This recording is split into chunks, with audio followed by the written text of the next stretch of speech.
Dis-moi, est-ce que ça ne te choque pas? On passe plus de 10 ans à l'école, on apprend Pythagore, la Révolution française, la reproduction des plantes, mais personne ne nous explique comment fonctionne une carte bancaire, comment éviter les dettes, comment investir, ou simplement comment ne pas être en galère à la fin du mois. Résultat, on sort de l'école avec un diplôme, mais zéro notion sur l'argent. Et devine quoi? C'est l'argent qui décide de ton quartier, de ton confort, de tes choix, parfois même de tes rêves. Alors aujourd'hui, on remet les pendules à l'heure. Bienvenue sur la chaîne Millionnaire Évolution. Ici, on apprend ce que l'école a oublié de nous enseigner. Comment faire évoluer ton état d'esprit et ton rapport à l'argent pour créer une vie libre. Premier point. Qu'est-ce que l'argent vraiment? À l'école, on t'a dit, l'argent est un moyen d'échange. Oui, techniquement. Mais la vérité, c'est que l'argent est une énergie, une traduction de la valeur. Quand tu paies 10 € pour un sandwich, ce n'est pas parce que le pain et le jambon valent exactement 10 €.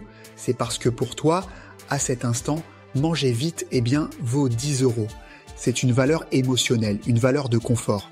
L'argent, ce n'est pas juste des chiffres sur ton compte, c'est une représentation de la valeur que tu donnes et que tu reçois dans le monde. Et plus tu augmentes ta valeur en compétences, en services, en solutions que tu apportes, plus l'argent va circuler vers toi. Deuxième point, d'où vient ta relation à l'argent? Ta relation à l'argent, elle ne sort pas de nulle part. Elle s'est formée quand tu étais enfant. Si tu as grandi avec des phrases comme « on n'a pas les moyens »,« l'argent, c'est la racine du mal »,« les riches sont tous des voleurs », alors forcément, ton subconscient a enregistré « l'argent, c'est compliqué, c'est dangereux, c'est pas pour moi ». Exemple concret, imagine un gosse qui voit ses parents paniquer chaque fois qu'une facture arrive. Il ne comprend pas les chiffres, mais il ressent l'angoisse. Plus tard, adulte, il aura tendance à fuir ses relevés de compte, à éviter de parler d'argent, à associer argent égale stress. Résultat, il reproduit le même schéma. Tu vois le piège? Ce n'est pas ton intelligence qui décide de ton avenir financier, c'est ta psychologie. Troisième point, ce que l'école aurait dû t'apprendre. Franchement, il y avait 4 cours essentiels que tout le monde aurait dû avoir. La gestion de ton cash flow. Ce qui rentre, ce qui sort. Simple, mais la majorité ne le fait pas. Beaucoup gagnent bien leur vie, mais dépensent tout, voire plus. L'épargne d'urgence. Minimum 3 à 6 mois de dépenses de côté. C'est ta sécurité. Sans ça, le moindre imprévu peut te mettre à genoux. L'investissement. Ton argent doit travailler pour toi. Salaire. Plus consommation égale hamster dans sa roue. Salaire, plus investissement égale avenir qui se construit tout seul. La patience et la vision long terme. L'école t'a appris à courir derrière des notes immédiates. Mais la richesse, elle, se construit sur des années de discipline. Imagine si à 18 ans, au lieu d'apprendre par cœur le théorème de Thalès, on t'avait appris à placer 200 € par mois sur un indice boursier. Aujourd'hui, tu aurais peut-être déjà de quoi acheter ton appartement cash. Quatrième point, comment l'argent contrôle ta vie sans que tu t'en rendes compte. Regarde autour de toi. Combien de personnes stressent chaque fin de mois? Combien de couples se disputent pour des histoires de budget?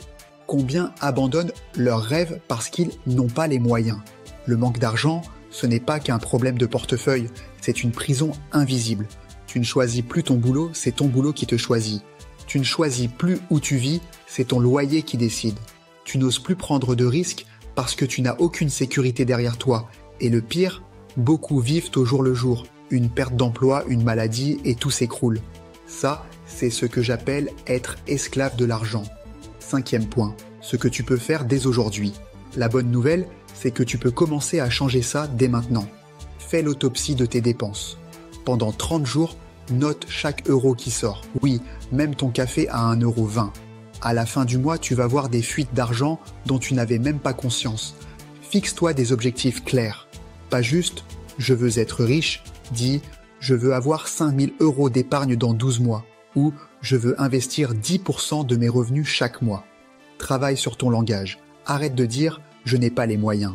Dis plutôt « comment je peux créer les moyens ».